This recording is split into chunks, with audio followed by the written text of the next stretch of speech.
actually needs a 4x4 vehicle? Well, if you live out here in the glorious countryside or on a farm, then perhaps yes. But before 4x4s became fashionable, most of us managed perfectly well without them. These days, they're used for the school run, the shopping trip, and the nearest most of them come to being off-road is when they're parked on the curb.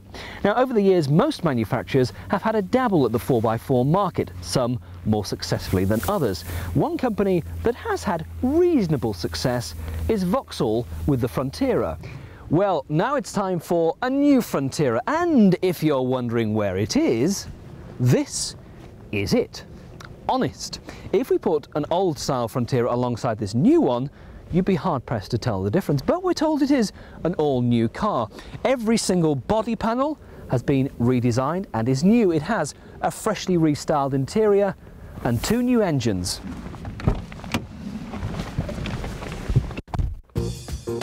The Frontera is a car I've always quite liked the look of. It never quite made it into the big boys league alongside the Discovery and Shogun, but when it was introduced, it more or less had the budget 4x4 market to itself. Well, of course, now there are lots of competitors. The RAV4, Honda CR-V, Jeep Cherokee, and of course, the superb Freelander, all tough cookies in their own right.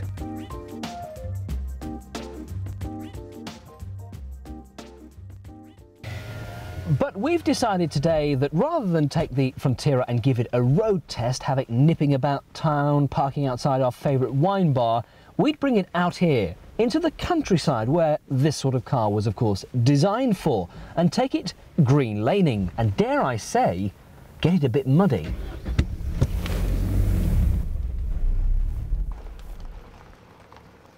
Mike, what's the first rule to follow if you want to take your vehicle off-road? People who buy four-wheel drive vehicles, if they want to explore green roads, they need to think long and hard about it before they actually turn off the tarmac down some inviting green lane that they just happen to come across. And the main thing to do is ensure that it is actually a public highway. So where do you find out where green lanes are? I think the first thing to advise is, before people are tempted to turn off the tarmac and explore some inviting country lane that they happen to find, is to establish firstly where exactly they can go, and whether or not that lane in particular, or any other for that matter, is a public highway and carries public vehicular rights. And the best way to do that is probably to join an organisation such as the Green Lanes Association, or LARA, the Motoring Association's Land Access and Recreation Association. And people can find the details for both of those organisations in most four-wheel drive magazines. Every now and then the media seem to report that there are problems with too many 4x4 vehicles going off-road and green laning. Is this actually really a serious problem for you? The number of people using motorised vehicles on unsealed highways is very, very small. You could say that if a lot of people chose to buy their four-wheel drive vehicle and dash off down the nearest green lane, then there would be a problem. But equally, that would apply to everybody who possesses a pair of walking boots, or everybody who owns a horse. And the truth of the matter is that there are such a small number of people using green lanes that there really isn't a problem. Is it better to go green laning on your own, or do you go with a group, 2 or 3 cars? What's the best sort of situation you would advise? I think some of the problems that may occur in people's minds is that they envisage great convoys of these shiny vehicles intruding into the countryside from the towns and bringing traffic jams with them, when if you want to explore green lanes, you really should be wanting to get out into the countryside. And the prime reason for exploring green lanes should really be to get into the countryside, not to see what your motor can do. And the best way of exploring them, to enjoy the peace and quiet of the countryside, is by yourself or with another vehicle, preferably with another vehicle for safety, for if you have a breakdown or something like that. And personally, I'd take the view that 2's company and 3's a crowd. Some points that we've noticed whilst driving the Frontera, both on-road and off it. In low ratio, the Frontera is higher geared than a Land Rover, which came as a bit of a surprise. The engine braking isn't as good either, which could be an issue if you intend to take your car on fairly ambitious routes. The suspension travel seemed very good. We also liked the idea of the fold-away wing mirrors, which, if you're in tight circumstances, could be very useful. We didn't like, though, the power bulges on the wings. For instance, a Land Rover is square, so you always know exactly how wide your car is. The Frontera, with those extra inches, extra millimetres on the wings, just gives you a bit extra to think about, particularly if you're going green laning.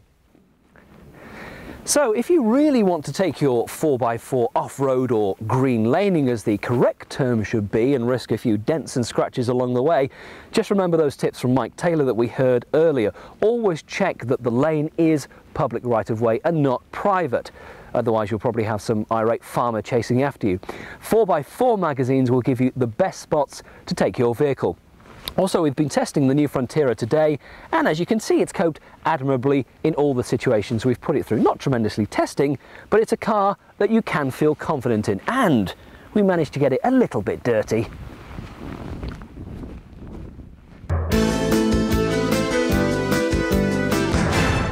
Almost 10 years after launching the original Vauxhall Frontera, they've brought a second generation to an even more crowded 4x4 market. But one quick glance at the new Frontera and it looks very similar to the first.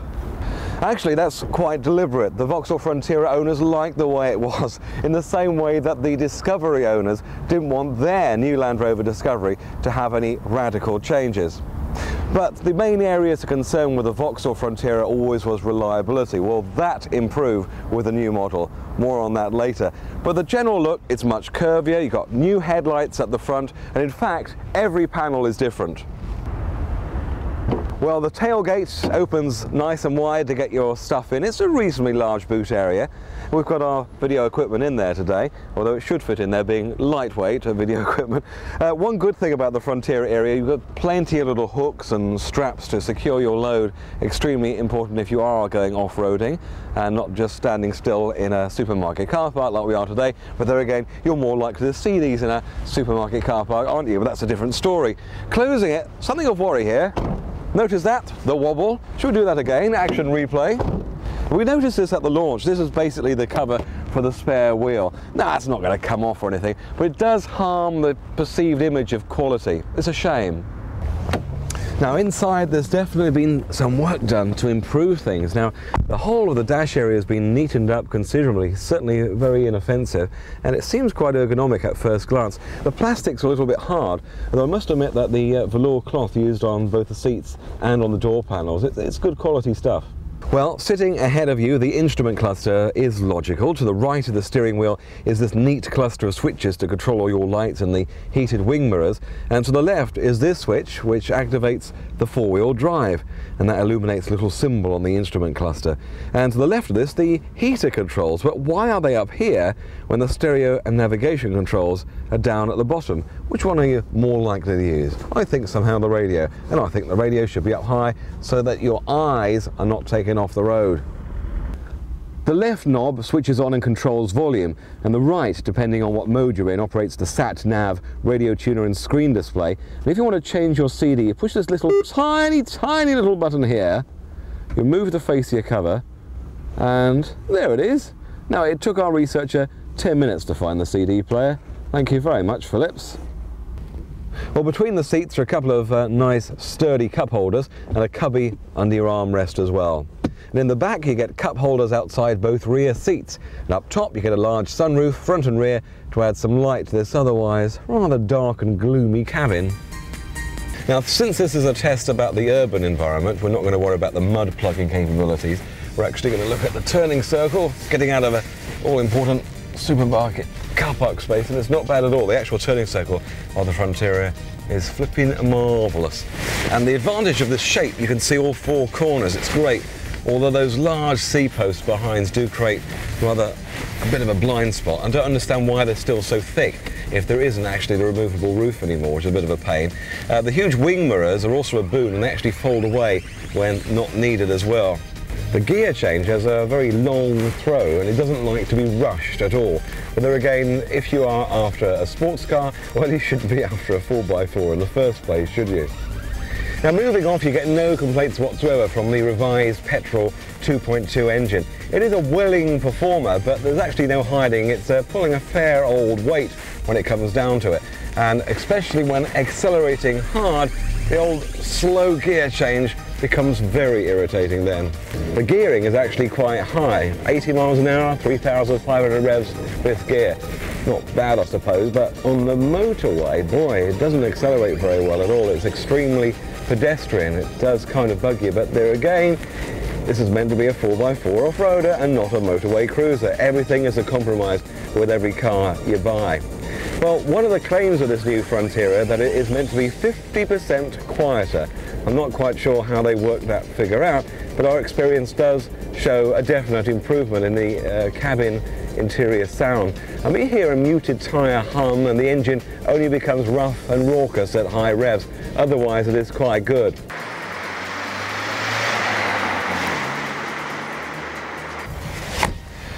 Well, from first impressions, I must say that Vauxhall have put a lot of effort into improving the Frontera's build quality. It's quite pleasant to drive. They've certainly rounded off some of the nasty square corners, but it still looks very attractive.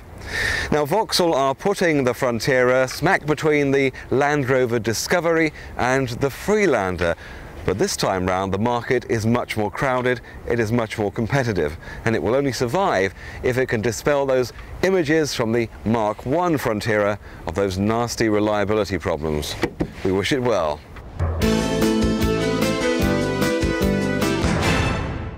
If it's Friday, it must be Northumberland and the launch of the new Vauxhall Frontera.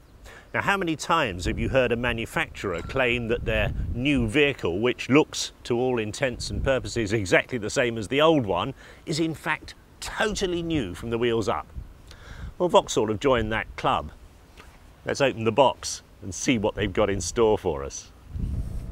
Let's face it, this is much more of a re-engineer of Frontera than a brand new design from a clean sheet of paper, and don't run away with the idea it's the merry men from Luton who are responsible for it. As with so many things in General Motors nowadays, this is a worldwide concept. It's sold in America as the Isuzu Rodeo, on some world markets it's even badged as a Honda, and of course it's sold in Japan as an Isuzu and in Europe as an Opel. So, what have they done to the Frontera? Well, they say it's an all-new body shell and every panel is changed, though I can't see it myself. The back no longer comes off this sport version, and there's no soft top at the back either, but inexplicably the rear roll bar still remains. It's there for street cred, according to the brand manager. Mechanically, there's new engines. The transmission is modified to give you selection of four-wheel drive on the move at speeds up to 60 miles an hour. The car is lighter by 150 kilograms, and Vauxhall claim it's much quieter, up to 50% quieter. That'll be good news for regular Frontera drivers. Ride and handling relatively good on this short wheelbase sport version, though I have to say the long wheelbase estate seemed to float and wallow far too much and yet be harshly sprung. Classic case of under-damping. New rack and pinion power steering, though, is light and very precise with no fight back at all, certainly on the road or cross-country. Vauxhall's specially built off-road course proved no challenge at all to the Frontera. We proved it was possible to get all the way round without resorting to low range or four-wheel drive, which rather defeated the point of the whole exercise. However, it did demonstrate good ground clearance, axle articulation, and in the short wheelbase version, decent entry and exit angles, with the wheels closer to the extremities of the vehicle. But despite running on compromised suburban tyres as opposed to cross-country knobblies, the ability of the Frontera to grip and climb was impressive. Perhaps the company's claim that simple rear-wheel drive with optional four-wheel drive plus high and low range is actually better off-road than sophisticated electronics to control hill descent and traction has some merit after all.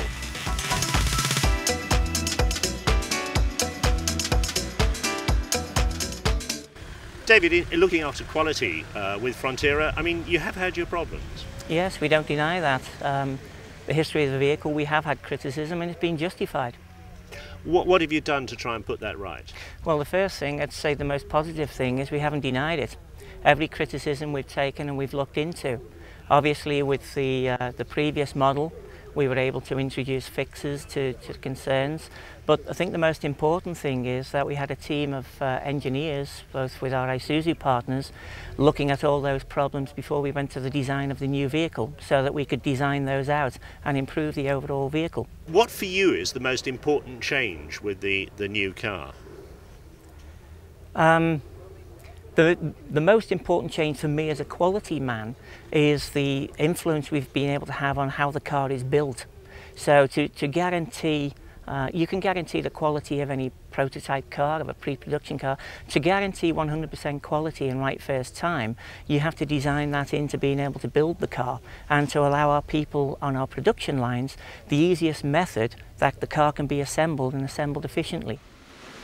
Vauxhall say they've substantially refined the 2.2 16-valve petrol engine in the Frontera Sport that we've been driving. Produces 136 brake horsepower, enough for spirited performance, maximum speed of around 100 miles an hour.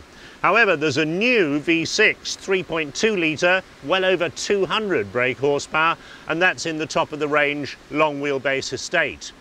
Lots of Frontera owners in the past have gone for diesel power, and again there's a new engine for them, 2.2 litre turbo diesel, producing 115 brake horsepower, but interestingly substantially more torque than this 2.2 litre petrol unit.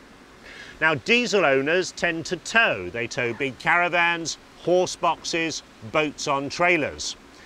Vauxhall Frontera diesel power has come down from 2.8 litres initially, then down to 2.5 litres, now it's down to 2.2. Despite the power and the smoothness of the new diesel engine, Vauxhall have got a big educational job to do with those people to convince them that a smaller engine will still do the job. For vehicles which spend the vast majority of their running time on, as opposed to off the road, performance is important. Frontera stays abreast rather than ahead of the competition. 96 miles an hour maximum for the turbo diesel, 102 for the 2.2 petrol, and 120 miles an hour for the V6. Prices aren't yet announced, since the vehicle won't launch until the NEC Motor Show in October, but Vauxhall say Frontera will retain its price advantage over competitors.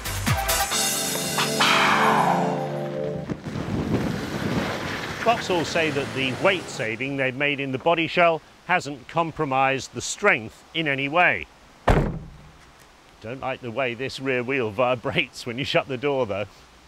The Vauxhall and the Isuzu engineers have undoubtedly done a very good job of refining and developing what was originally rather a flawed product. Frontera today is faster, smoother, quieter and better riding than the old vehicle. But the opposition hasn't exactly stood still in the intervening 8 years since its launch. Has it caught up? Well, frankly, I think it's still got some way to go. The glitz and glamour of international motor shows, where, apart from the razzmatazz, they're actually launching new cars. But when all the launch excitement dies down, it's up to the dealers, who have to understand the new product and to sell it to customers. At the main Vauxhall dealership in Macclesfield, they're about to receive delivery of their first new Frontera.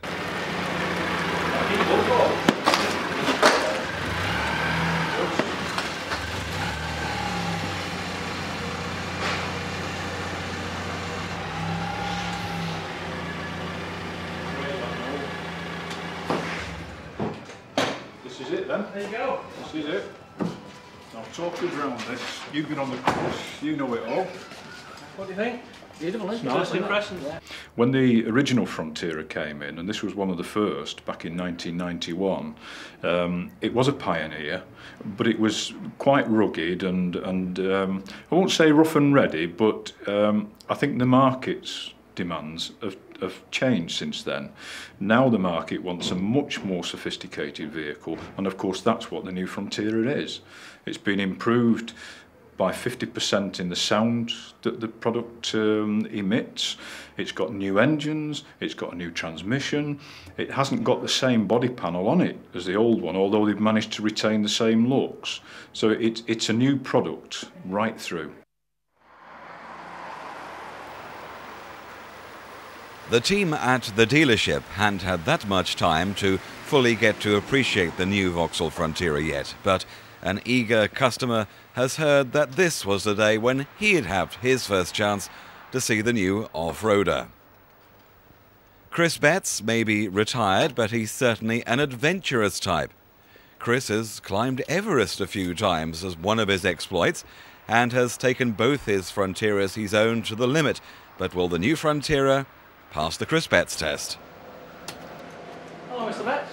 Hello, Noel. How are we doing? All right? Hello, indeed, thanks. There she is. Brilliant, isn't it? What do you think? Oh, smashing.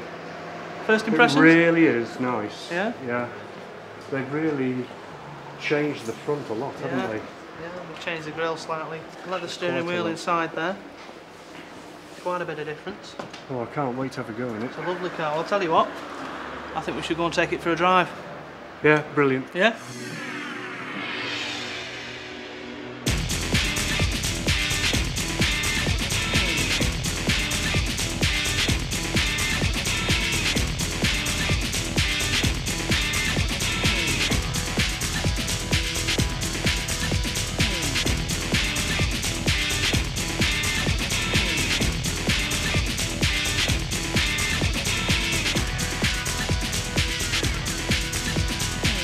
Feel more in control. It's more positive. Yeah? Certainly more positive. Yeah.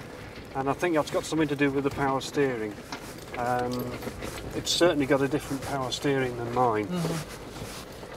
Mine seems much looser. This seems more in control. It feels as if it's a bigger engine. Yeah, but it's a bit bigger than yours, isn't it? I think? It's about, mine's a 2 litre, this is a 2.2. But there doesn't seem to be as much power in first and second gear as there is on mine. Right. But I'm convinced that that's to do with the fact that the vehicle is brand new. Yeah. It's still stiff and it hasn't been run in. So how many miles are on your current one? Just 8,000. Right. Right, so that's nicely sort of run in. So it's now. nicely run in, it's loosened up. Chris put his order in the end, and the dealership 4x4 specialist Noel Eastwick knows that the Vauxhall company have got the new Frontera just about right. I think it's definitely going to be a winner. The people that have seen the car so far, all the people that were on the course down in Shropshire, Chris, everybody's loved it. Everybody's thought the new gizmos on the vehicle are superb. It's 50% quieter than the last one, which can only be good for Vauxhall. And I think, yeah, it's going to be a definite winner.